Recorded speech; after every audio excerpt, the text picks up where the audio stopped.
একটা সুন্দর কনসেপ্ট শিখি।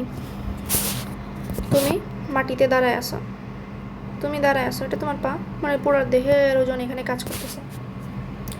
তোমার ওজন এমজি, তোমার দেহ একটা মানে এই মাটি তোমাকে একটা প্রতিক্রিয়া বল দিবে। যদি না দেয় তাহলে তুমি ডাইবা যাবা। প্রতিক্রিয়া বলটা হচ্ছে আর যদি এখানে প্রতিক্রিয়া বল না দেয় তাহলে তুমি ডেবে যাবা। লাইক ধরো বালি আছে, বালিতে তুমি দিচ্ছ ওজন এমজি ঠিকই, বাট তুমি ডেবে যাচ্ছ। ধরো কাদাতে তুমি ঠিকই দিচ্ছ এমজি, বাট ডেবে যাচ্ছ কেন? তোমাকে প্রতিক্রিয়া বল সেই অনুযায়ী দেয় না, আর তখন are not equal to MG হয়, অ্যান্ড এই কারণে তুমি ডেবে যাবা। ঠিক আছে, এটা বুঝালাম। আর একটা সুন্দর জিনিস বুঝাচ্ছি, ওয়েট।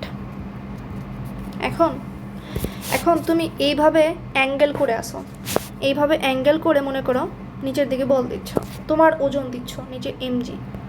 তখন কি হবে? 90 ডিগ্রি, মানে 90 ডিগ্রি না, মানে 180 ডিগ্রি অ্যাঙ্গেলে তোমাকে প্রতিক্রিয়া বল দিবে, না হলে তুমি ওইখানে দাঁড়ায় থাকতে পারবে না। ঠিক আছে, 180 ডিগ্রি মাথায় রাখবো, 180 ডিগ্রি। ঠিক আছে, এখন আমরা মেইন কনসেপ্টে যাই।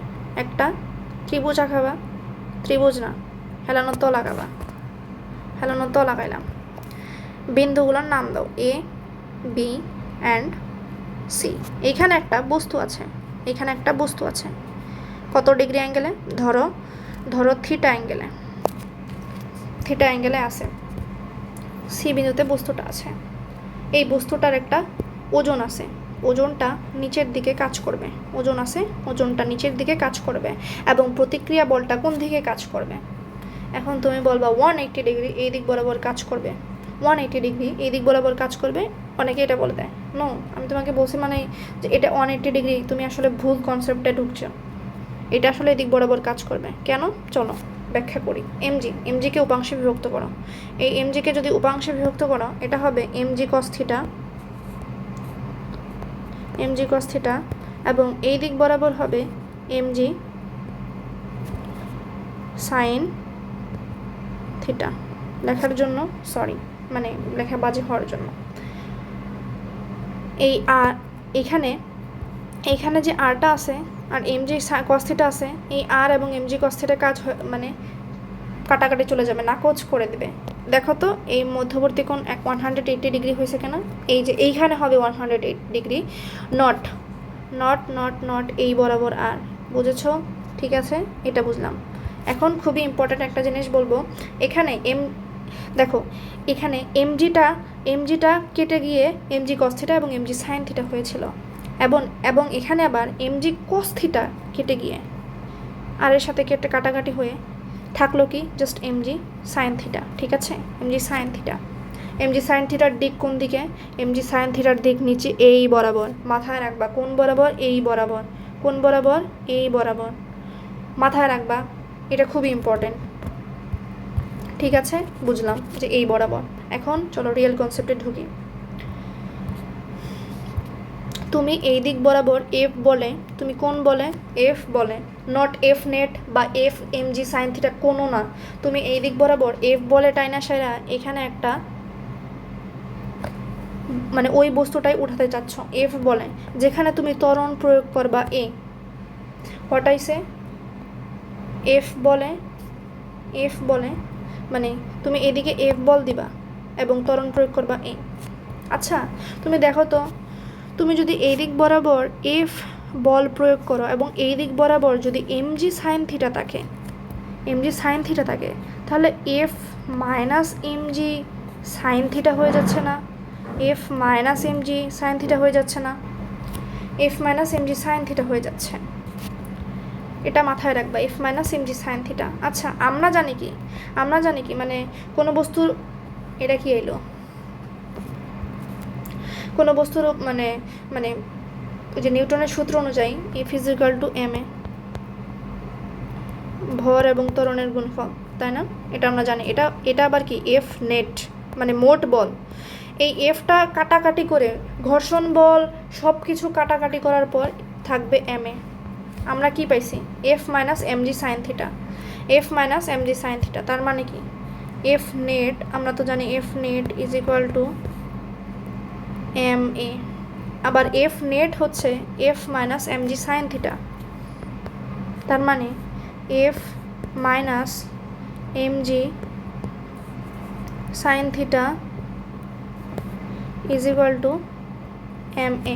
ঠিক আছে, তাহলে তাহলে এফ তুমি যে বলটা প্রয়োগ করছিলা, F is equal to M M A plus G sine theta. খুবই ইম্পর্ট্যান্ট, খুবই ইম্পর্ট্যান্ট, খুব important. F is equal to M into M A plus M G sine theta, বা M into M plus G sine theta. ঠিক আছে, চলো একটা page extra add করি। এখন আমরা জানি কি W is equal to M S W equal to F S cos theta. ঠিক আছে, এফ এস কস থিটা আমরা বুঝতে পারছি। আমার লেখার জন্য খুবই দুঃখিত।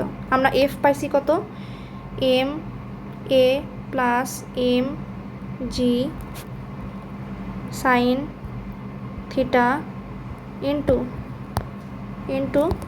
এখানে দেখো, এদিকে তাকাও, এই যে এইটুক দূরত্ব কত, এইটুক দূরত্ব হচ্ছে এসি, এইটুক দূরত্ব হচ্ছে A C, A C into cos theta. অনেকে এই কস থিটার কনসেপ্ট জীবনেও বোঝায় না। চলো কস থিটার কনসেপ্টটা বুঝি। তুমি এই দিক বরাবর বল দিছ, এফ সরণও এই দিক বরাবর হয়েছে এস, এফ এবং এস এর মধ্যবর্তী কোণ কত, থিটা ইকুয়াল টু 0 ডিগ্রি, যার ফলে W equal to F S cos থিটায়, এফ এস কস থিটা এখানে 0 ডিগ্রি যদি বসাও তাহলে হয়ে যায় এফ এস, তাই না, এফ এস। অনেকে এইখানে কস থিটার কনসেপ্ট না বোঝায় একদম ডাইরেক্ট এইটুক বলে দেয়, অথবা এমজি সাইন থিটা ইন্টু উচ্চতা। চলো এটুক মুছি। আমি কেন বোঝাইলাম এটুক, কারণ দেখো এদিকে খেয়াল করো, তুমি এই দিক বরাবরই কিন্তু বল দিছ। কোন দিক বরাবর, এই দিক বরাবর। তুমি যে দিক বরাবর বল দিছ ওর সরণটাও কিন্তু সেই দিক বরাবর গেছে। তার মানে এক্ষেত্রে বল এবং সরণের মধ্যবর্তী কোণ 0 ডিগ্রি হচ্ছে। বাট অনেকে মনে করে এটা একটা মানে এটা একটা মিথ্যা কথা, যে বা মিথ, যে এই কস থিটা মানে বাদ, এই মানে ত্রিভুজাকার বা এই হেলানো তলে কস থিটা ইউজই হয় না। এটা পুরোপুরি ভুল। কস থিটা ইউজ হয়, তুমি যেদিকে বল দিছ সেই দিকে কিন্তু সরণ ঘটছে, সেই জন্য কস থিটা 0 হয়ে যায়। অ্যান্ড ত্বরণের ক্ষেত্রে W is equal to M A plus M G sine theta into উচ্চতা হয়। ঠিক আছে, এবং এটাই হচ্ছে মেইন জিনিস। আশা করি বুঝতে পারছো।